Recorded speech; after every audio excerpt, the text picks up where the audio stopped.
네, 4월 7일 재보궐선거를 앞두고 이명박 정부 시절 국가정보원의 불법 사찰 논란 불거지면서 여야 신경전 거세지고 있죠. 여당은 전면 공개와 함께 진상규명 촉구했고 야당은 정치 공작이라고 맞서고 있습니다. 관련 소식 더불어민주당 김경엽 정보위원장 연결해서 자세한 이야기 나눠보겠습니다. 안녕하십니까?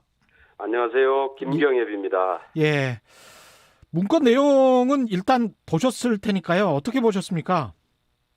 네, 우선 지난 MB 정부 시절에 예, 정부의 비판적인 이제 종교계나 문화예술계 그 주요 인사들에 대해서 뒷조사가 이루어졌고 예, 블랙리스트를 만들어서 이제 관리해 왔다는 건 이미 좀 밝혀졌는데요. 예, 그런데 이 사찰 대상자들이 국정원을 상대로 해서 정보공개 청구를 했어요. 예, 그런데 이제 국정원이 계속 그걸 거부해 오다가 거부하니까 이분들이 법원에 소송을 제기했고 그래서 이제 지난 연말에 대법원에서 당사자들에게 이 사찰 정보들을 어떻게 공개하라, 제공하라라고 이제 대법원에 판결이 난 겁니다. 그래가지고 금년 초부터 국정원이 어쩔 수 없이 이제 그 사찰 정보 자료들을 내놓게 되죠. 예. 그런데 이 제공받은 이 자료들을 받아보니까 그 내용이 아주 충격을 넘어서 공포스럽기까지 하다는 생각이 들어요. 실제 보니까 예. 그러니까 이게 문제는 그동안에 그냥 몇몇 진보적인 인사들에게 해당되는 문제로만 알았는데 이 MB 국정원이 정치인, 종교, 사회 지도자, 문화예술계, 법조계, 언론계, 노동계 아주 광범위하게 불법 사찰을 해왔음이 드러나고 있는 것이고요. 예. 그 내용들도 보면은 도청이나 미행 이런 게 아니면 알 수가 없는 개인의 사생활 정보들까지 아주 수집을 해서 관리를 해왔다. 이런 게 지금 밝혀지고 있는 겁니다. 예. 근데 이재호 전 국민의힘 상임고문은 정치 공작이다. 김대중 정부 때는 더했다. 이렇게 이야기를 하고 있습니다. 이분이 잘 좀 착각을 하시는 것 같은데, 예. 그 김대중 정부 때가 아니고 원래 이제 김영삼 정부 때 도청 장비를 도입을 해서 예. 광화문하고 국회 그다음에 서초동 법원청사에서 이제 그 도청을 해오다 그때 미림팀이라고 그랬죠. 예. 예, 그래서 이제 그게 이제 밝혀져 가지고 실제로 그것으로 인한 수사도 이루어졌고 그것과 연관된 당시에 책임자도 처벌까지를 다 받았던 사안이죠. 미림팀 예. 김용철 변호사 삼성 그렇게 연결되는 게 그때군요. 예, 그때 그래서 이건 그 당시에 이미 그건 밝혀져서 예. 그걸 가지고 수사를 받았고 그 수사에 의해서 처벌까지 다 받았던 사안이고요. 예. 그리고 나서 이제 김대중 정부가 정치 사찰, 민간인 사찰을 이제 전부 다 금지를 시켰고, 그 당시에 도청 장치들을 전부 다 용광로에 넣어서 폐기했다. 이렇게 지금 이제 국정원은 얘기를 하고 있습니다. 근데 이제 의원님과 함께 정보위 소속이고 야당 간사죠. 정보위 야당 예. 간사인 하태경 의원. 예. 우리 프로그램 최경영의 최강시사 출연해서 MB 정부 국정원 문건 문제가 있다. 그건 시인한다. 하지만 MB 정부 때만이 아니다. 계속 있었던 거 아니냐. 노무현 정부 때도 있었고 그전에도 있었고 박근혜 정부 때도 있었고 이런 식으로 이제 어떻게 보면 물타기고 어떻게 보면 이제 확전이고 이렇습니다. 그런데 물귀신 작전인 것 같고 아마 이제 그렇게 해서 이렇게 물타기 하려고 그러는 것 같은데요. 예. 실제로 이제 확인되는 과정을 보면은 김대중 정부 때 정치 사찰, 민간인 사찰을 금지시켰다는 건 분명하고요. 예. 그리고 나서 청와대에서 다시 지시를 한 게 MB 정부에서 들어서 2009년 12월 16일입니다. 이 당시에 이 지시 내용을 보면은 정부 정책에 협조하지 않는 야당 국회의원과 단체장은 물론이고 여당 친박계 의원들까지 신상 정보를 수집해서 데이터베이스화하고 지속적으로 업그레이드해서 청와대에 보고하라라고 지시가 딱 내려 있고요. 예. 그다음에 정부의 비협조적인 정치인들을 견제하여서 VIP를 통치를 보좌하기 위해서라고 목적도 분명히 하고 있습니다. 사찰 목적도. 그리고 사찰 자료는 보안을 잘 유지해서 관리하라라고 국정원에게 지시한 게 이 지시가 내려간 게 2009년 12월 16일입니다. 그리고 문제는 이 지시가 있고 나서 그 이후에 박근혜 정부 때 들어서도 이러한 사찰을 중단하라는 지시가 아직까지 확인된 게 없습니다. 그러니까 국정원에서도 확인하지 못했다는 것이고요. 예. 그렇다면은 김대중 정부가 들어서서 국정원 국내 정보 파트를 해체시킬 때까지 이 사찰은 계속됐다라고 지금 현재 추정을 하고 있는 겁니다. 근데 박민식 부산시장 예비 후보가 김대중 정부 시절 국정원, 정치인, 기업인, 언론인, 고위공직자, 시민단체 간부 등 1,800명의 통화를 도청했다. 이렇게 지금 주장을 하고 있습니다. 그때 상황을 좀 더 알려진 게 없어서 본인은 예. 그걸 어떻게 알았는지, 그런 소스를 어디서 받았는지 모르겠는데요. 예. 그게 이제 아까 말씀드린 김영삼 정부 때 미림팀에서 시작해서 아마 김대중 정부에서 관리적으로 그게 있던 게 발각돼서 아마 그때 수사를 받고 아마 처벌을 받게 됐을 겁니다. 그렇게 보시는군요. 예. 이게 지금 일단 이명박 정부 때 사찰은 밝혀졌고 당시에 정무수석이 박형준 지금 국민의힘 부산시장 후보인데 굉장히 강력한 후보고 가장 앞서가고 있단 말이죠. 네. 근데 이제 말은 굉장히 좀 아끼고 있습니다. 박형준 후보 쪽에서는. 그리고 이제 야당의 다른 정치인들은 이게 이제 박형준 후보를 겨냥한 어떤 정치적인 음해가 아니냐 이렇게 이야기를 하고 있습니다.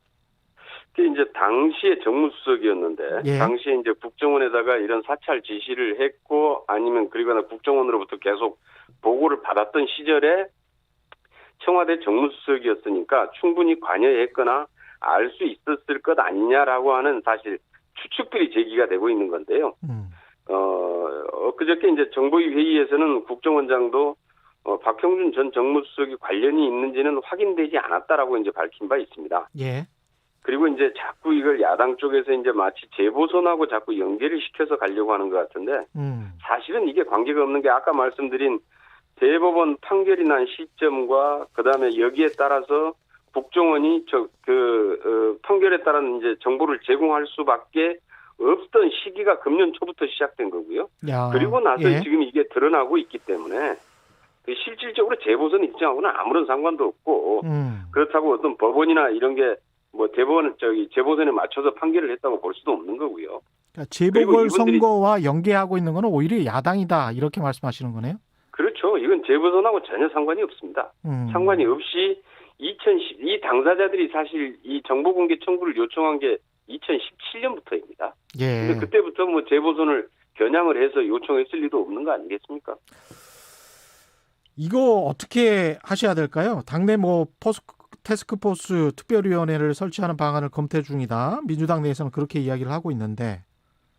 우선 좀 시급하게 해야 될 게 지금 과연 사찰이 몇 명까지 이루어졌고 사찰 정보 문건이 몇 건이고 어떻게 수집됐고 어떻게 활용됐는지에 대한 게 아직 정확히 딱 밝혀져 있는 게 없습니다.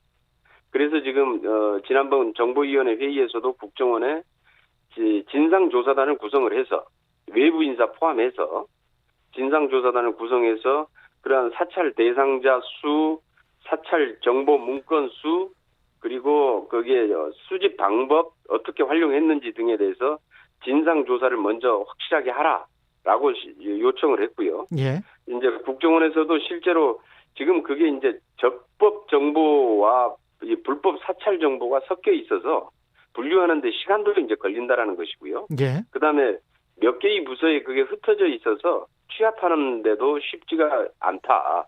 그래서 실제로 좀 그 진상조사단을 구성해서 하더라도 그 결과가 나오기까지는 좀 시간이 걸릴 수밖에 없다라는 답변이 있었어요. 그럼 여야가 합의해서 그냥 국정원에게 전 기간 있지 않습니까? 예. 전 기간 동안에 관련된 문건 목록이랄지 그러니까 이런 것들을 다 공개하는 건 어떻습니까? 그런데 이제 그게 적법 정보 문건은 예. 이제 이게 뭐 대북 정보나 실제로 이제 대테러 정보 이런 부분들은 적법 정보 문건이거든요. 예. 근데 그런 부분들까지는 이제 공개를 할 수는 없는 거고요.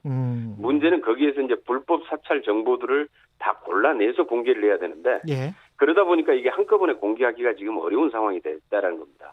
그래서 지금은 이제 개인들이 청구를 하면은 20일 이내에 국정원이 무조건 대법 판결에서 주도록 돼 있습니다. 예. 누구든지 특정을 해서 국정원에 자기 사찰 정보를 청구를 하면 받을 수 있습니다. 지금 말씀하시는 거 들어보니까 여당 입장에서는 4월 재보궐선거를 이 문건을 가지고 치르겠다 뭐 이런 생각은 없으신 것 같습니다. 선거에 어떤 영향을 전혀 뭐 그럴 생각도 없고요. 예. 그거하고 별개고요. 예. 그리고 재보선은 사실 이제 서울, 부산의 그 지자체 단체장 선거 두 곳인데 이것은 전국적인 사안이고요. 그다음에 실제로 이 나라의 헌법 질서, 민주주의가 직결되어 있는 문제입니다. 그 문제의 중요도나 심각성에서 이건 비교할 수 없는 거죠. 그러면 한동안 재보궐선거 기간 동안이라도 이 문제는 그냥 계속 연구하고 스터디하고 어떻게 공개할지 아니면 어느 그런데 정도까지 파헤칠지 그렇게 그냥 의원들끼리 이야기하는 정도 수준에서 넘어가는 건가요? 그런데 이제 이게 아마 그 사찰 대상으로 그다음에 이제 추측하는 예. 사찰자 본인이 이게 내가 사찰 대상자일 수 있겠구나라고 하면은 본인의 정보를 국정원에다가 청구를 해서 요청을 할 수가 있고 그렇게 하면 국정원은 그 사찰 정보를 제공을 해야 됩니다. 그럼 이제 그 정보들이 제공되면은 그 정보의 내용들이 나오면서 어떤 영향이 있을지는 있을 수는 있겠는데요.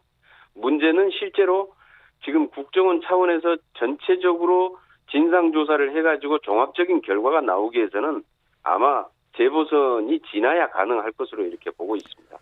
정보이시니까 강원도 고성군 해안으로 침투한 북한 기순자 이게 뚫린 곳이 또 뚫렸다 이래서 비판이 많거든요.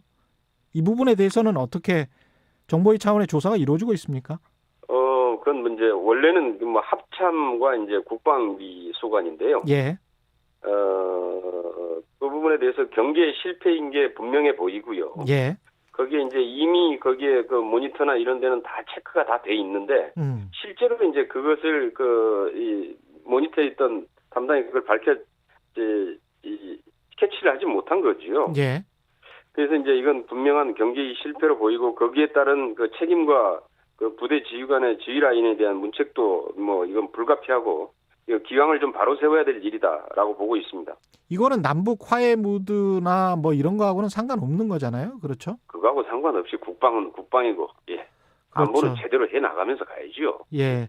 이게 개선책이 필요하다는 지적이 계속 나오고 있는데 예. 예. 다른 어떤 보완책이랄지 이런 건 없을까요? 그래서 이제 저희도 그 시스템에 대해서 사실 좀 이제 이렇게 몇 가지를 좀 확인을 해봤는데요. 예. 그게 이제 들어오는 통로가 더 해안 철책에 하수구 그 출구라는 겁니다. 하수구. 예. 예. 예전에 자꾸 이 하수구가 문제가 되는데 그래서 그 하수구를 지나게 되면은 이게 모니터에 이제 보일 뿐만 아니라 알람이 이렇게 울리게 돼 있는데 예. 이게 파도가 치고 해서 하면은 그렇게 해서 알람이 계속 이제 울리는 이런 경우들이 있다는 겁니다. 그래서 이제 예, 이게 병사들이 여기에 대해서 이거 뭐 흔히 그냥 발생하는 일 아마 이런 정도로 치부하고 갈 수도 있어요. 그래서 그런 좀 거기에 좀 출입 그런 그것도 모니터 시스템을 좀 더 정교하게 하든지 예. 이런 방안들도 좀 고려를 해야 될 것 같고요. 예. 예. 그 북한으로 송환해야 된다. 이 귀순자에 관해서 북한 쪽이 북측이 그런 어떤 요청이나 이런 건 없습니까? 그건 아직까지 뭐 확인되는 건 없는 것 같습니다. 그래요. 예. 그리고 아마 본인도 귀순 의사를 분명히 하고 있는 것 같고요. 그런데 본인이 거의 뭐 이렇게 신상이나 이런 걸 잘 얘기를 안 한다고 그러네요. 아, 그래요? 예, 아마 좀 뭐 북에 있는 뭐 가족들 문제 때문에 그런 거 아니냐라고 추측을 하고 있는데요. 예. 예. 남국인님은 불법 사찰은 천인공노할 사건입니다. 철저한 수사를 촉구합니다. 이렇게 말씀하셨고요. 2918님은 선거철만 되면 이래저래 더 시끄러운 일이 많아지는 것 같습니다. 이렇게 이야기는 했는데 박지원 국정원장의 어떤 정치 공작이다라는 야당의 비판, 야당 의원들의 비판 마지막으로 좀 말씀을 해 주십시오. 거기에 관한 답변. 아까 말씀드린 대로 예. 이거는 국정원이 지금 뭐 나서서 뭐 그 자료를 공개하는 게 아니라 예. 대법원 판결에 의해서 국정원이 주기 싫어도 어쩔 수 없이 공개를 해야 할 상황에 와 있는 겁니다. 그리고 그 사찰 대상자들이 정보 공개를 청구해서 법원 판결에 따라 그걸 받아내서 보고 있는 거고요. 예. 아마 그래서 이거는 계속해서 확인되는 과정들이 계속 진행될 것으로 이렇게 보고 있습니다. 예. 그것은 국정원이 막고 싶어도 막을 수가 없습니다. 오늘 말씀 감사하고요. 국회 정보위원장 더불어민주당 김경옥 의원이었습니다. 고맙습니다. 네, 감사합니다. 잠시 후에 뵙겠습니다.